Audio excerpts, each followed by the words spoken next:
This content is about Chapter 8, Somatic Disorders. Disorders related to the relationship between perceptions and experiences of one's body. Consider, first of all, that each of us has a relationship with our body, which sounds a little odd, as if our body is separate from the self, and yet the disorders in this chapter seem to suggest a bit about this. So this relationship, well, we care for it, tend it, wash it, groom it. Sometimes we like our body, sometimes we dislike it. We differ in the extent to which we as individuals can communicate with our bodies, hear and create a sensation in our body, and we can misinterpret, ignore, reject, or accede to the signals of the body. So it is like there's an individual that has some autonomous relationship with the body as a separate being. So this gets into the whole avenue of philosophy called dualism that we'll not consider here. So we differ in the extent to which we're consciously aware of our internal functions. At this time, we tend to use the term interoreception, for our ability to consciously be aware of what's happening within our body. Awareness of our heartbeat, awareness of our stomach, awareness of our various digestive processes. A person who has diabetes might be aware of how much blood sugar, glucose, is currently circulating in their bloodstream. We might be aware of tension in different parts of our body. And so those differences are called interoreception. And interoreceptive awareness is that awareness. You can notice and recognize your body's internal signals, like feeling your heart beating. And interoreceptive accuracy is the extent to which we can accurately interpret what these signals mean. So if our heart rate is beating faster, we could interpret this in several ways. Let's say we could interpret it as anxiety or fear. My heart is beating faster, I must be afraid. Or at the same time, we could interpret it as excitement or anticipation. And so to what extent are we accurate?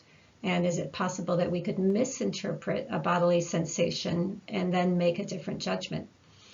Or to the extent that we interpret, say, an increase in heart rate as excitement versus fear, we might be different in our responses to it, different in our level of risk-taking, or different in our level of, say, shying back or hesitation. So again, interoreception is our perceptions of the state of the body, and interoreceptive awareness is the ability to identify, access, understand, and respond appropriately to the patterns of internal signals. Our emotions are represented in our body. Our bodies we can interpret as emotional states, but we can also experience emotions within our bodies. So when we have an emotion, which comes first, in fact, the subjective experience, I am sad, or the bodily experience? So imagine that you are given a couple of images of the body and you're asked to imagine yourself feeling a particular emotion. Like imagine yourself feeling joy right now. Close your eyes. What does it feel like? What are you joyful about? And then you're asked on the first image to color in the parts of the body that seem to light up or feel more active when you're feeling that emotion. And then on the second image, color the parts of the body that felt heavy or less active.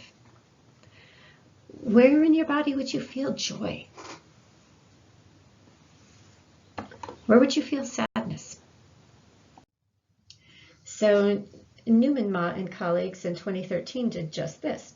They gave people two images of the body, and they were given some colors to indicate where they felt activation in the first image and where they felt deactivation in the second image. And this was digitized. So they were able to use the data, manipulate them, and create composites from many different people who were asked to do the same thing. So if we ask 100 people to all color in the left image for the area that feels more active when they're sad, and color in the right image for the area that feels less active when they're sad, well, what would we end up with? And this is like the composite. So these are the areas that people tended to feel activated under a given emotion. And these are the areas where a person felt deactivated under an emotion. And so then they went through and used statistical processes to put together a composite of what everyone was feeling. And they found pretty good consistency across cultures and across individuals for where we experience emotions. These colors, you can see that the darkest colors up here, the darkest red colors, indicate the most intense feelings. Yellow, we're having some level of intensity, and then as the oranges and reds increase to this dark red, that's the highest level of intensity. So in this case, it's in the heart. We also have high intensity up around the region of the eyes. And we have lower decreased sensitivity or decreased activation in these areas as they get into the blues. So a person's legs and arms felt deactive, almost like the person is heavy and has trouble moving the legs and arms.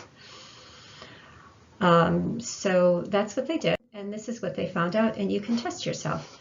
Can you identify what this would feel like? So you can see that love, a lot of region in the sort of the facial region, the upper chest region, and with more intense activation in the arms, the torso.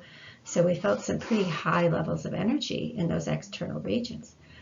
For depression, we felt quite a lot of heaviness in the head and torso and chest area, with a little bit lesser heaviness, but still heaviness in this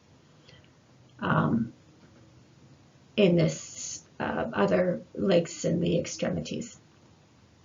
So where do you think the greatest activity would be in, where do you think the greatest activity would be in levels in the experience of shame, in the experience of anxiety, of pride, of contempt? Can you identify any of these remaining images as linked to those particular feelings? And so write those emotions down and link them to a letter, and pause this if you really want to do it. And let's see what the answers are. So anxiety was tending to be felt with increased activity in this chest area. We have the black feeling representing sort of neutral. Contempt, when you're feeling like that disparagement or contempt for someone, we have it in this upper chest region and throat, as well as the cortex, and then a lot in the face. Notice that this anxiety is felt more in the chest area, and we have like this maybe flushing of the face feeling with contempt, as well as with love. But here we have this bright feeling extending all the way down into the lower abdomen. This chest area, a lot of activity in the chest and face, again, a little different from the anxiety, because we have a broader outreach into the shoulders and into the face. A little different from contempt, because we have, again, this reach down into the chest area. And this is the emotion of pride, like this glowing in the chest as you maybe walk down your graduation platform. And this leaves shame for this last one, which is this activation. The eyes seem to be really active, and we have activation in the lower level activation in the face and in the chest region. So we do feel emotions in the particular parts of the body fairly consistently as human beings. So this is just sort of setting the stage for our understanding of interoceptive awareness and how it relates to personality, and how these things could impact our relationship with our bodies. So can you detect your own heartbeat? Your ability to, without touching your own body, can you detect the beating of your own heart? Just close your eyes right now and see if you can tell what your heartbeat is. And how accurate do you think you are? Do you feel like you're sort of just guessing, or do you feel pretty certain about it? Well, there are ways of scientifically measuring the extent to which individuals can detect their own heartbeats using, say, correct and incorrect heartbeats that the person would tap along to as indicative of theirs, or having them tap out their heart rate while it's being measured on a different device. So we can measure this scientifically. And personality differences and differences in pathology or like anxiety or other disorders are linked to individual differences in this ability. So for example, people who have greater ability in this area are linked to higher levels of anxiety. So again, this is about detecting one's heartbeat.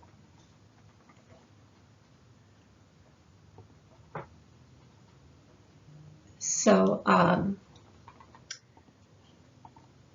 let's see if we can get this to forward.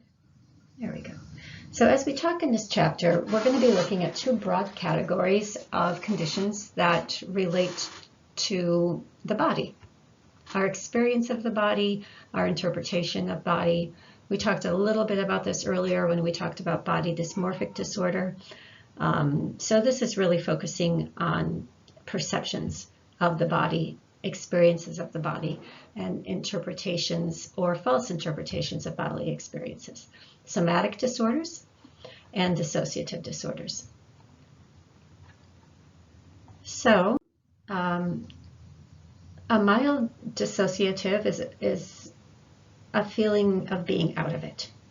And somatic symptoms are like concerns about our body, and we all have these things sometimes. Like there are times when we feel a little bit disconnected. There are times when we all feel a little bit concerned about something in our body. Like during COVID, maybe we would have a cough and go, oh my gosh, is this COVID? So some of this is normal. So when does it become a disorder? Well, when body-related concerns are severe and lead to significant distress or impairment. So it depends on how, just like with all of these disorders, it's on a continuum. How much is it problematic? A dissociative disorder may be diagnosed when feelings of being out of it become so persistent and recurrent that the person has profound and unusual memory deficits, like they don't even remember the time when they're apart, or this is occurring often and persistently. And we did, for at least several of these disorders, have different names or new labels that are in this current version of the DSM-5. So first we'll start with somatic symptom disorder. And think about yourself. Again, we gave this example. How many of you have seen a mole on your body and thought, oh my gosh, could this be cancer? Or you're running and your stomach or chest hurts and you think, oh, my appendix is bursting. And of course, the COVID-19 example I gave earlier. So somatic, your soma is your body. And so somatic means related to the body. So a somatic symptom is a bodily symptom. So that's what we're talking about here. A bodily symptom that our concern about it is so heightened that it's a disorder. We have a number of disorders in this section, and I'll just list them without reading them because we'll cover all of them.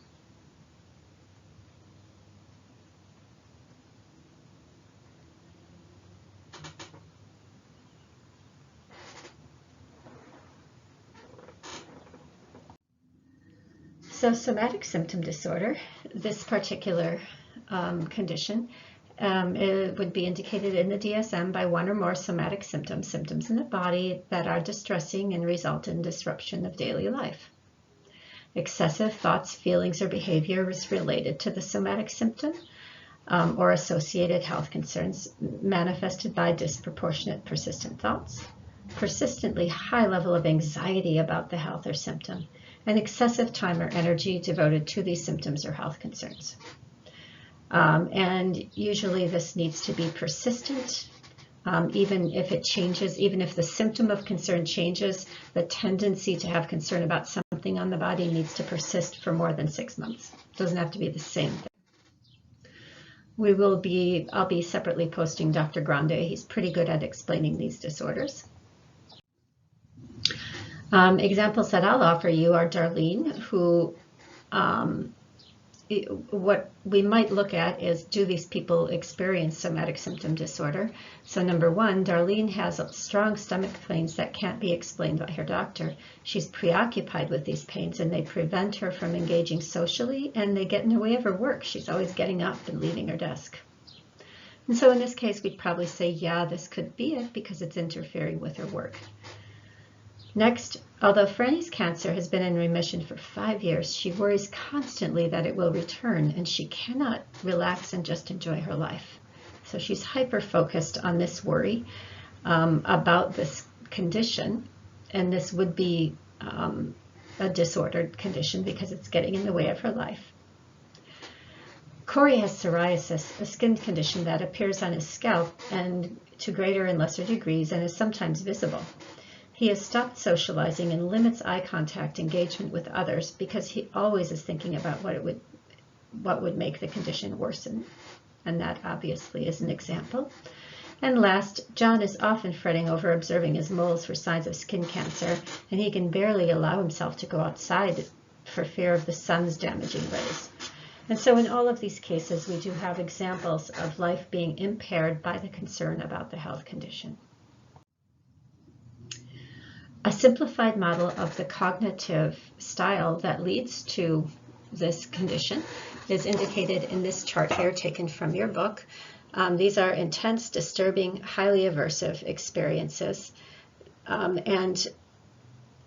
So these symptoms are experienced differently than a typical person. So here we have a person, my stomach hurts and feels funny, and so this person is attending to it, whereas another person might not attend to it.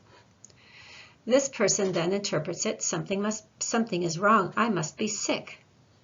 And so now they're attributing these sensations, the stomach, to an illness. So this may or may not be true, so it's an automatic switching to this negative connotation instead of thinking this is something I might have eaten. Do I have an ulcer? Could this be stomach cancer? So they go to the worst case scenario, catastrophic thinking. And I need to see my doctor as soon as possible. And this comes to help seeking.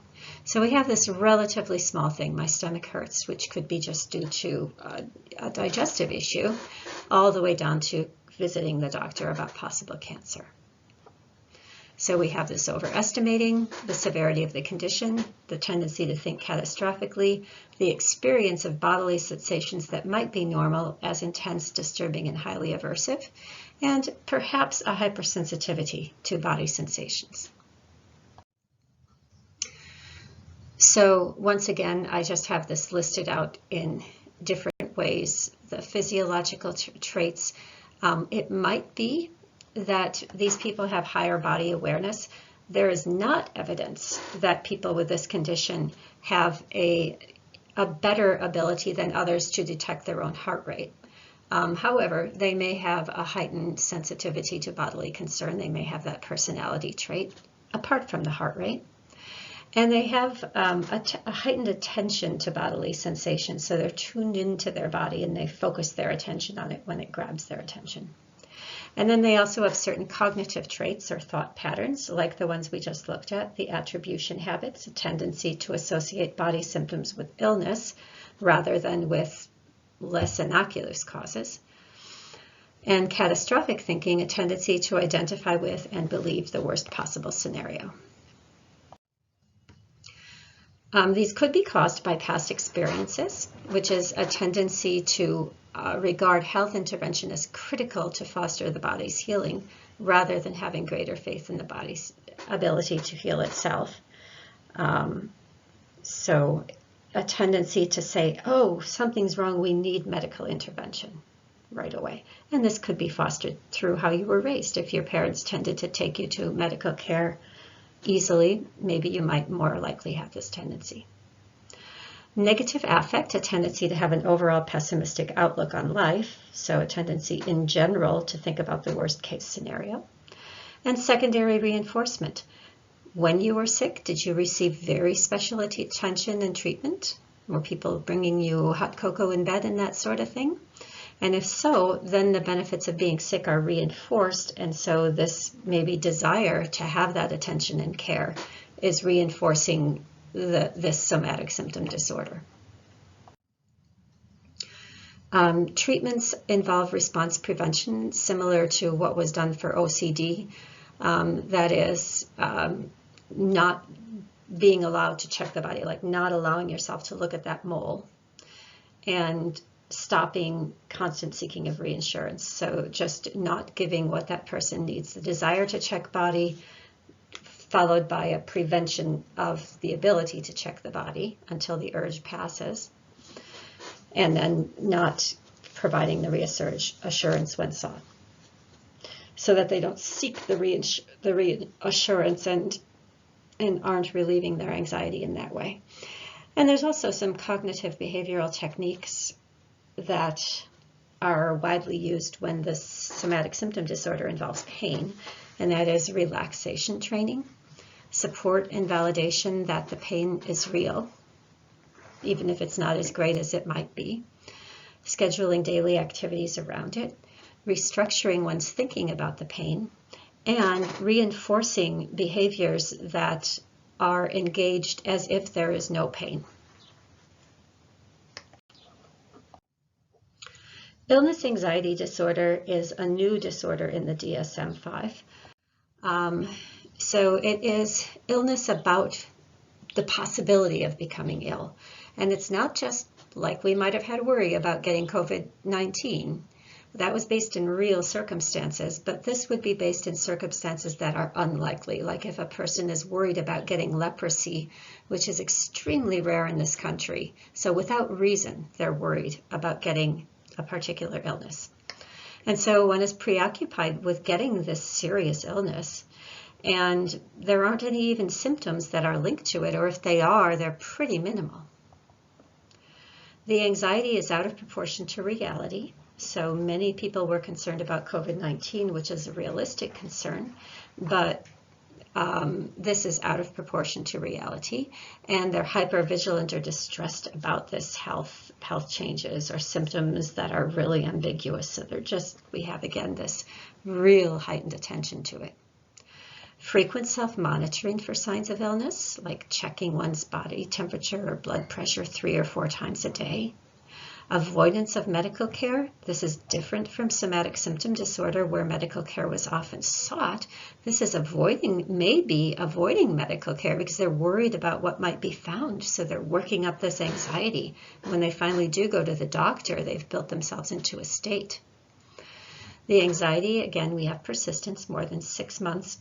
And once again here, the source of anxiety may shift. Like it might be leprosy for a time, and then the worry might shift to, say, worry about malaria in a place where malaria isn't common, but nevertheless the anxiety is there. And this can't be due to another mental disorder.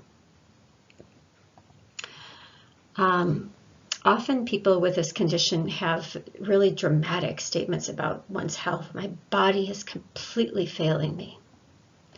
And there might be self-pity, exaggeration of the impact of actual disorders, dramatic response and preoccupation with minor injuries, claiming to have unverifiable disorders, or a disorder persisting for an implausible length of time.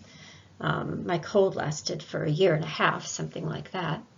And a lack of response to reassurance from medical providers, meaning that the medical provider will say, no, you have a clean bill of health, and yet the person still suffers this anxiety. Dr. Grande will explain this for us and help articulate the differences. So the main differences here are somatic symptom disorder. The symptoms are real and detectable, but they're exaggerated and hyper-focused on in the mind of this individual. And in IAD, there really aren't any real symptoms. If so, they're so minor that, like a teeny little cut on the finger or something like that. In somatic symptom disorder, the concern is over a particular symptom or pain, but in illness anxiety disorder, it's more related to a worry or fear about getting an illness. For example, if the flu is going around, the individual fears flu. If she read a report about anthrax poisoning, then she starts worrying about anthrax poisoning. If a neighbor got arthritis, then this person might believe they have arthritis. You can imagine that a person with illness anxiety disorder might have trouble if they went to medical school, because we're always learning about disorders like that, or an abnormal psychology class, because the tendency to hear about a condition and then suspect that one has it go hand in hand. In both conditions, doctor visits will be frequent, but as we said before, the latter condition, this person might put off going to the doctor for a very long time, thinking that they're going to get, this is going to be it, I'm going to get my death notice. Next, we look at conversion disorders. And conversion disorders used to be called hysteria. That's a bad term. That's what Freud always looked at, and it tended to be associated with women who had nothing wrong with them, and it was like a disparaging diagnosis.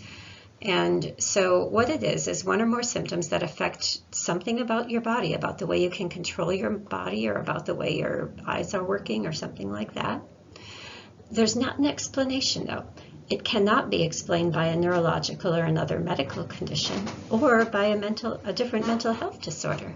So again, this is a person who maybe can't move their arm, or their legs, something about their body is not functioning properly, but no one can find a reason why.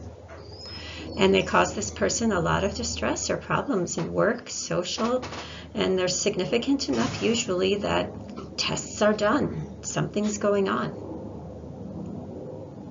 So again, we have a disorder that is actually happening with no explanation. So once again, I mentioned that Freud was linked to hysteria, and he viewed it as a psychological failing indicative of weakness in women. We'll offer some different views here. So the presence of neurological symptoms in the absence of a neurological diagnosis. And we do say neurological symptoms because I didn't show you the map. I had it in here and I took it out, but we do have a representation of the body in the brain. It's our homunculus, and it allows us to move our body and allows us to have sensation from the body. And so that's why we call these things that are manifesting in the body neurological disorders. It's affecting either the senses, our ability to have sensation in a part of the body, like I can't feel my hand, might be an example of a sensory deficit, or motor behavior, I can't move my right leg. So partial paralysis, blindness, deafness, episodes of limb shaking accompanied by impairment or loss of consciousness that resembles seizures. So we have something physically going on in the body related to either motor skill or sensory deprivation, sensory inability to experience one's body or to feel sensation in one's body part. So sensory system deficits, visual system deafness like blindness, tunnel vision, not being able to see, not being able to hear, auditory system deficits, and deficits in feeling, sensitivity to feeling in a particular part of the body. Conversion blindness, a person reports being able to see, and yet they can navigate space without any problem. But they've lost their ability to experience that they can see. Conversion deafness, a person reports not being able to hear, but yet when their name is called, they orient toward their name. So this is why they're conversion disorders.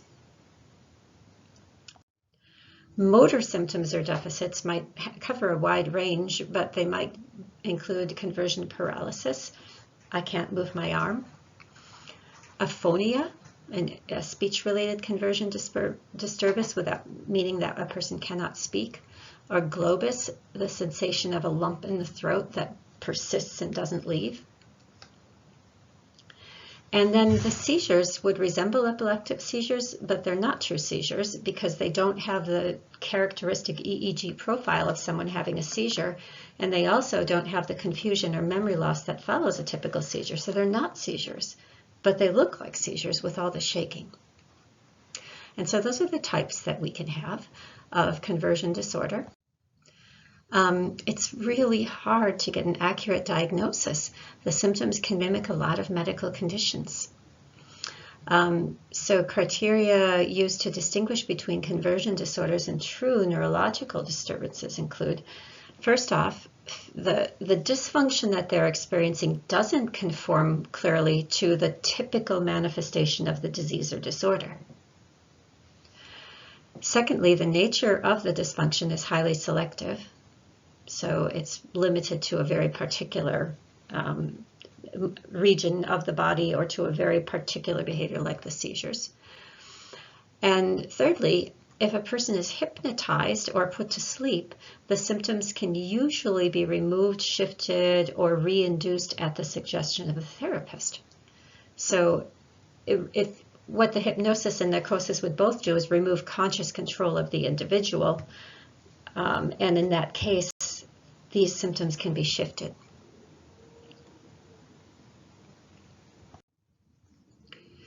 So this was a psychiatric syndrome that affected soldiers in World War I and II. This is what soldiers would come home with, is like coming home with this kind of unexplainable numbness in a part of their body, or unexplainable ability to move a part of the body.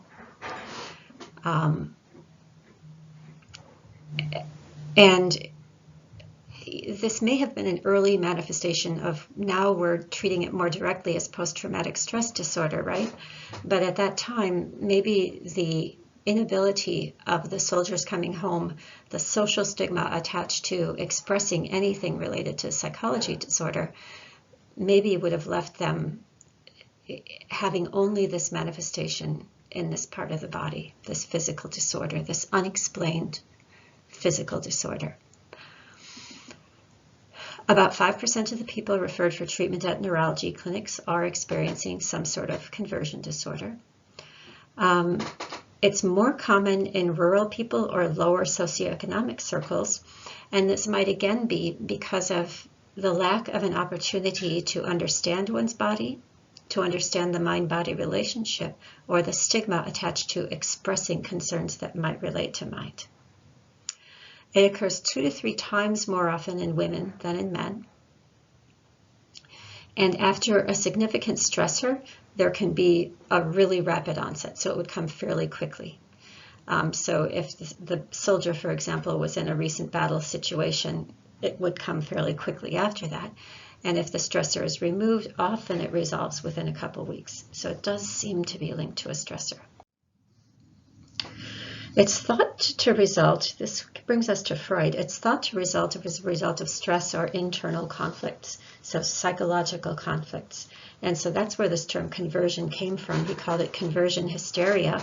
He believed that they were an expression of repressed sexual energy, and hence more common in women. So repressed anxiety threatens to become conscious, so his idea was it is unconsciously converted into bodily disturbance. So there's anxiety, it can't be expressed for some reason, it's repressed, and so then it manifests in the body. The primary gain would have, the person would benefit from this because their anxiety would be reduced and that intrapsychic within individual conflict would be reduced. And then there's a secondary gain, because if you have a physical thing going on, you're more likely to receive its sympathy and attention from loved ones. Psychological, not so much. Now, this theory isn't accepted, but some of these observations are reflected in how we still perceive this disorder, that there's a primary gain, anxiety reduced, and maybe a secondary gain, like this socially acceptable physical condition generates sympathy. We do see in the brain imaging, so I know these images are often hard to read, but when we stimulate the right and left hand in someone who is experiencing a conversion disorder, there actually is not activity in the cortex that's parallel to the stimulation of the non-affected right hand. And so we do see that there is actually a hindrance that's manifested in the brain. We would treat this kind of disorder with, we generally still try these kinds of behavioral approaches and hypnosis approaches, but we don't have a lot of well-controlled studies. It's a fairly uncommon condition, and so it's not one that has a large protocol for treatment.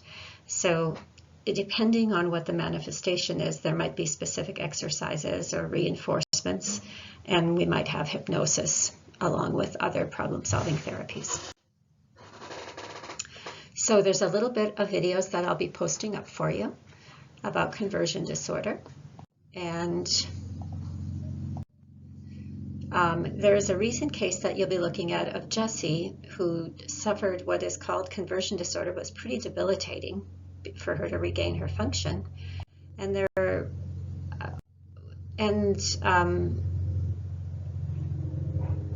are some conditions, however, where we have evidence of what we call focal dystonia. So focal dystonia occurs when a person repeatedly uses the same motion again and again and again with their finger.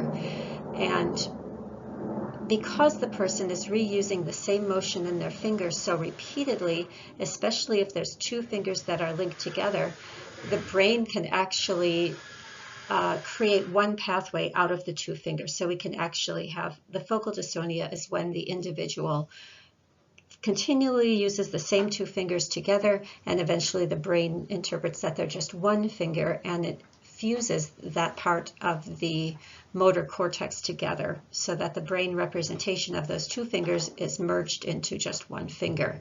And that's what focal dystonia is. And so we might have a case where focal dystonia is misdiagnosed as conversion disorder in the case of a poor diagnosis. So it's possible, even though it is in the brain, the focal dystonia is in the brain. It is an anomalous fusing of two separate digital pathways. And conversion disorder is in the brain, but conversion disorder is ambiguous, whereas focal dystonia is diagnosable if we have correct imaging.